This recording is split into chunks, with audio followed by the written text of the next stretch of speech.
Imagine spending weeks decorating your home for Christmas, every light perfectly strung, every ornament glowing, only to have your HOA march in and declare your joy illegal. That's right, they claimed my Christmas display was a nuisance and demanded I take it all down. At first, I thought it was a cruel joke, but then came the threats, the fines, and the letters. I had two choices: bow down to their control or fight back in a way they'd never forget. Guess which one I chose? For our family, Christmas wasn't just a holiday. It was a tradition that brought our entire neighborhood together. Every year, my wife and I would spend hours untangling strings of lights, climbing ladders, and carefully placing decorations around the house. Our son, Max, loved helping us flip the switch when it was finally complete, his eyes lighting up as the entire display came to life. We didn't live in a mansion, but we had pride in our home. The decorations weren't extravagant, no giant blow-ups or music blaring into the night. Just warm lights, a glowing tree in the window, and a few handmade ornaments that had been passed down for years. For us, it was about creating memories and sharing joy. Most of the neighbors seemed to enjoy it too. Some even brought over cookies and hot chocolate just to admire the display. But not everyone shared that spirit. There were whispers at board meetings, muttered complaints about excessive lighting and community standards. At the time, I brushed it off. After all, what kind of HOA would actually have a problem with a few Christmas lights? I had no idea those little whispers were just the beginning. At first, I didn't think much of the whispers. A few neighbors muttering about lights was nothing new. In fact, I assumed it was just holiday grumpiness. But within days of flipping the switch on our Christmas display, a crisp white envelope appeared in my mailbox. The HOA logo glared at me from the top corner like an official stamp of disapproval. Inside, the letter was as cold as the winter air. Your property is in violation of HOA guidelines for excessive holiday decorations. You are hereby ordered to remove all non-compliant lights and decor within 48 hours or fines will be applied. I read it twice, certain I was missing something. Excessive? Our house looked like something out of a cozy Christmas card, not a Vegas casino. The thought that someone, likely Margaret, the HOA president, sat down and actually approved this nonsense made my blood boil. I set the letter down on the kitchen table, where Emily read it and shook her head in disbelief. Max overheard, his face falling as if someone had just canceled Christmas itself. "But Dad, the lights are the best part," he whispered. That was the moment I realized this wasn't just about decorations. This was about control. The next day, I attended the HOA's monthly meeting. I walked in, letter in hand, determined to reason with them. The room was filled with board members in press suits, shuffling papers, looking self-important. Margaret sat at the head of the table, her sharp eyes immediately locking on me. When I brought up the letter, the board listened in icy silence before Margaret leaned forward. She said, "Our community values uniformity. Your display draws unnecessary attention and does not align with our standards." I pushed back, politely at first, then more firmly. Other neighbors nodded, some even speaking up to say they enjoyed the decorations. But Margaret shut them down with a raised hand. "Rules are rules," she repeated.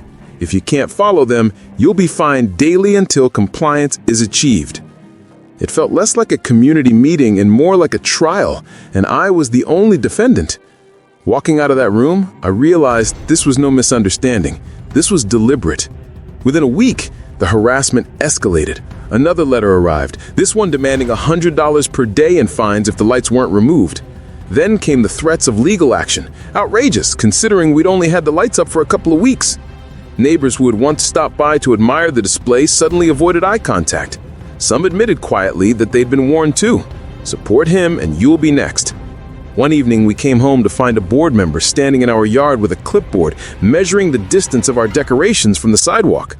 Another time, Margaret herself parked across the street, arms crossed, glaring at our home like it was an enemy fortress. The tension was thick, and the joy that had once filled our evenings turned into stress. Emily tried to reassure me, but I could see the worry in her eyes. Max stopped inviting friends over, embarrassed by the attention our house was getting. What was supposed to be a season of joy was being poisoned by power-hungry control. But here's the thing. I wasn't about to back down. I started digging through the HOA bylaws myself. Late nights at the kitchen table, coffee by my side, flipping page after page of legal jargon. And what I found made me angrier than ever. Nowhere did the rules prohibit holiday lights. The vague phrase, excessive decorations, was nothing more than a tool they twisted to their advantage. That discovery lit a fire under me. I wasn't just going to defend my lights, I was going to challenge their abuse of power. The retaliation, however, only grew more intense. One morning, I woke to find an anonymous note taped to my door. "You're ruining this neighborhood. Take the lights down or else." Another night, I discovered that someone had unplugged the extension cords in our yard, leaving half the display dark. Max cried when he saw it.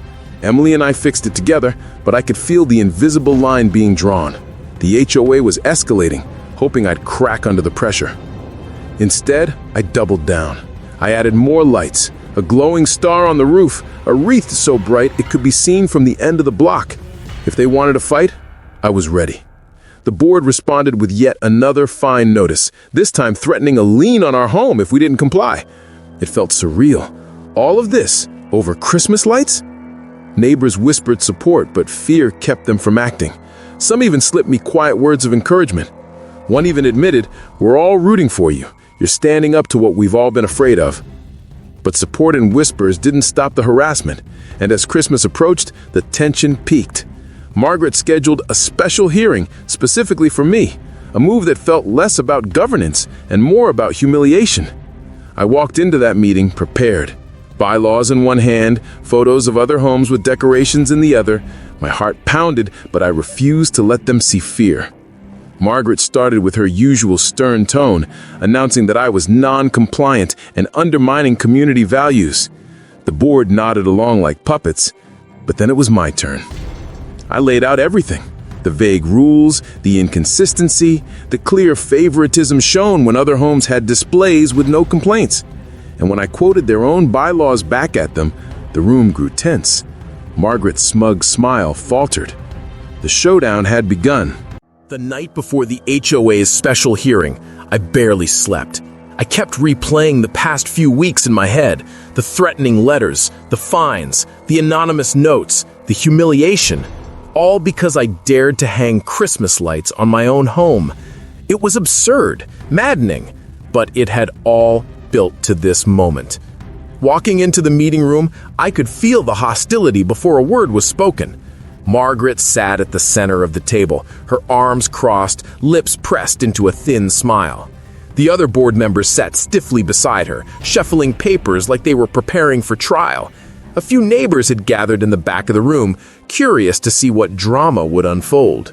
Margaret wasted no time. "We are here to address the ongoing non-compliance of Mr. Johnson's property," she announced, her voice echoing across the sterile room. "He has repeatedly ignored directives from this board. His actions are disruptive, excessive, and in violation of our standards. Effective immediately, the board will be pursuing legal enforcement, including a lien against his home." The words hit me like a punch to the gut. A lien. They were threatening to take away the very home I had built my family's life in, over Christmas lights. I stood, letter in hand, my voice steady but firm. "With all due respect, Margaret, nothing about this is in violation of your own bylaws. I've read them cover to cover. There is no rule against holiday decorations. There is no rule about how many lights I can hang. What you are doing isn't enforcement, it's harassment." A murmur rippled through the room. Margaret's expression hardened, but I pressed on. "You've allowed other homes to put up lights. I've taken photos, documented everything. Yet somehow I'm the only one being fined? The only one threatened? This isn't about rules. This is about control." Gasps broke out among the neighbors in the back. I held up a folder and opened it for everyone to see. Inside were printouts of the HOA bylaws, highlighted and marked, alongside photos of other decorated homes in the neighborhood. Margaret slammed her gavel on the table. "This is not the time for theaters." "Oh, but it is, because I've also contacted an attorney. And if you think you can place a lien on my home without any legal basis, you're about to find out just how wrong you are. What you're doing isn't just unfair, it's unlawful." The room fell into stunned silence. One of the board members shifted uncomfortably in his chair. Another looked down at her papers, avoiding eye contact. Margaret's face flushed crimson. "You can't intimidate us with empty threats," she snapped. "These aren't empty threats.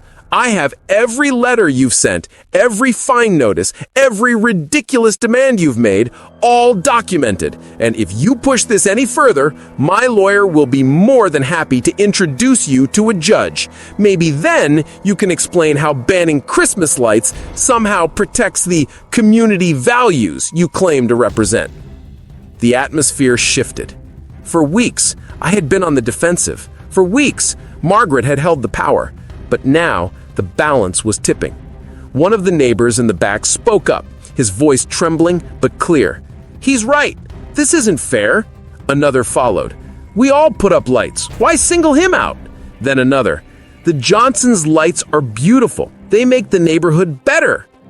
Margaret banged the gavel again, but her authority was slipping through her fingers. The more she tried to silence the voices, the louder they became. The room buzzed with murmurs of dissent, neighbors finally daring to say out loud what they had whispered for weeks. And then came the final blow. I pulled out one last document from the folder, a printed email dated just days earlier. It was from another board member accidentally forwarded to me. In it, Margaret complained that my gaudy display was drawing too much attention and that someone needed to put him in his place before others got ideas. The moment I read those words aloud, the room erupted. Gasps, whispers, outrage. Margaret's eyes widened, her composure cracking for the first time. "This isn't about rules," I said, holding the email high for all to see. "This is about personal vendettas, about one person trying to control an entire community, and I won't stand for it." Margaret's mouth opened, but no words came out. She fumbled for a response, but the damage was done. The board members looked uneasy, no longer nodding along like loyal soldiers. The neighbors in the back weren't just murmuring now, they were speaking up, loudly, clearly, demanding answers. The gavel slammed again, but it sounded hollow, powerless. Margaret's authority had shattered. I took a breath, heart pounding in my chest, and looked her directly in the eye. "You wanted to make an example of me. Congratulations, you did. But not the way you planned. You showed everyone here exactly how far you're willing to go to abuse your power, and now everyone knows the truth." The room fell into a heavy silence. Margaret sat frozen, her face pale, her hands trembling slightly. For the first time, she looked less like a leader and more like a cornered bully. And then I ended with the words that sealed the moment. "This ends tonight. Either you back down or we take this fight to court. And I promise you, you won't win." The board adjourned in chaos. Neighbors buzzing, board members whispering, Margaret storming out without another word. I walked out into the cold night air, adrenaline coursing through me. But even as I left, one question hung in the air. Would they really back down? Or was the real fight just beginning? The days after the hearing were some of the strangest of my life. I expected more letters, more fines, more late-night anxiety, wondering what the HOA would try next. But instead, there was silence. No threats in the mailbox, no notes taped to my door, no smug emails typed in all caps, demanding I comply immediately. For the first time in months, my family and I could breathe. Neighbors started stopping by, some of them people I'd barely spoken to before. They shook my hand, patted me on the back, and whispered words I'd never thought I'd hear. "Thank you. You said what we've all been too scared to say." Word spread quickly. The email I had exposed at the hearing, Margaret's little confession about wanting to put me in my place had made its rounds. Screenshots were passed from inbox to inbox, and soon almost everyone in the neighborhood had seen it. And just like that, the fear that had gripped this community for years started to crack. Margaret tried, of course, to salvage her authority.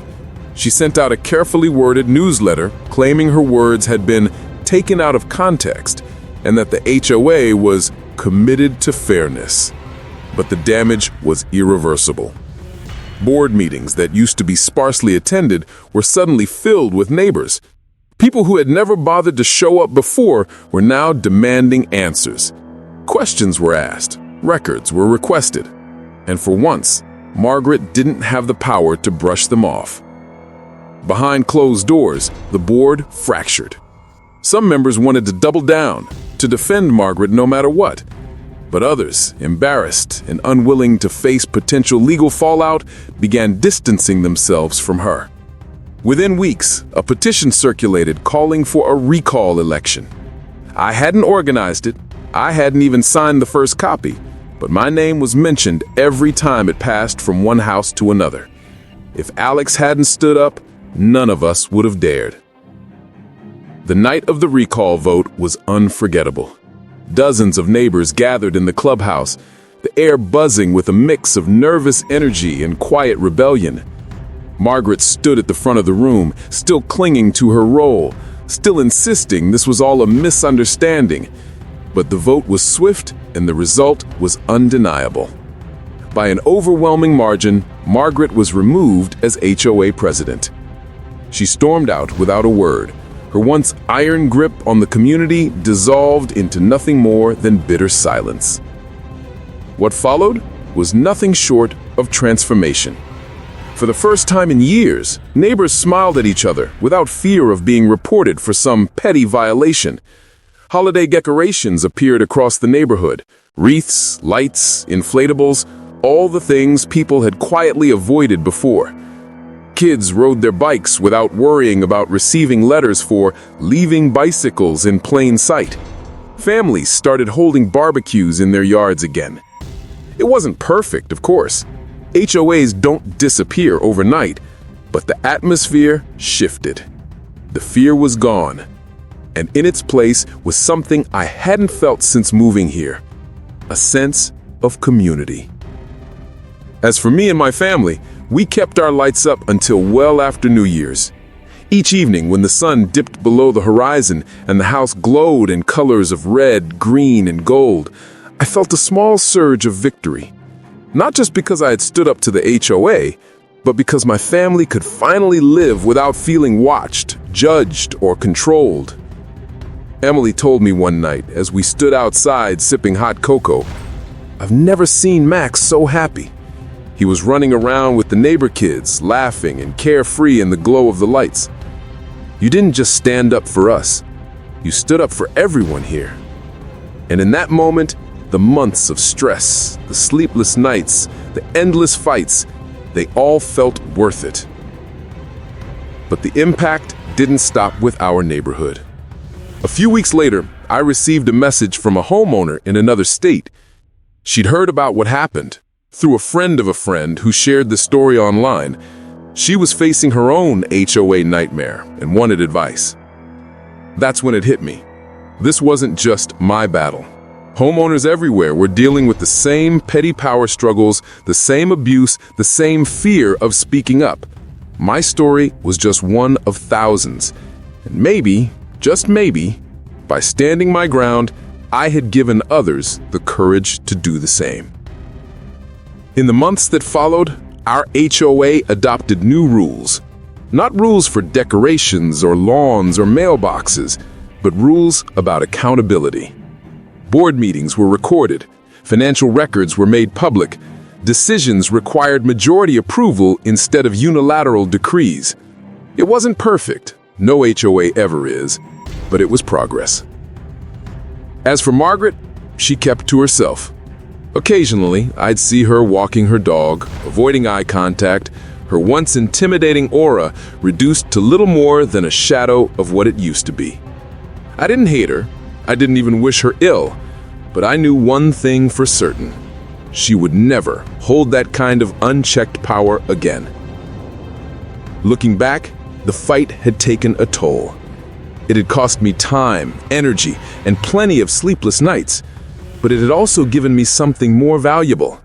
Proof that even when you feel outnumbered, even when the odds are stacked against you, standing up for what's right matters. Because bullies thrive on silence. They count on people being too afraid to speak. And the moment someone does, everything changes.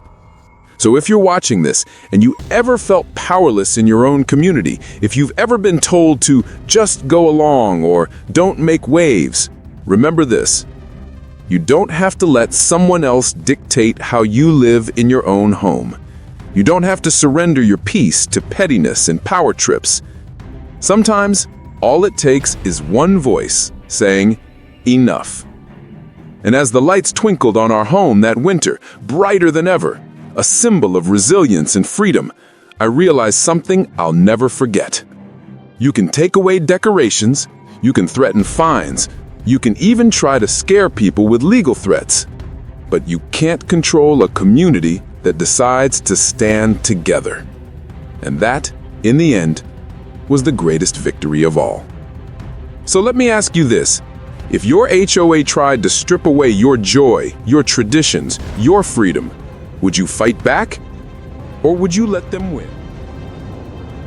If you enjoyed seeing Justice Served, make sure you hit subscribe, because the next HOA nightmare might just be wilder than this one.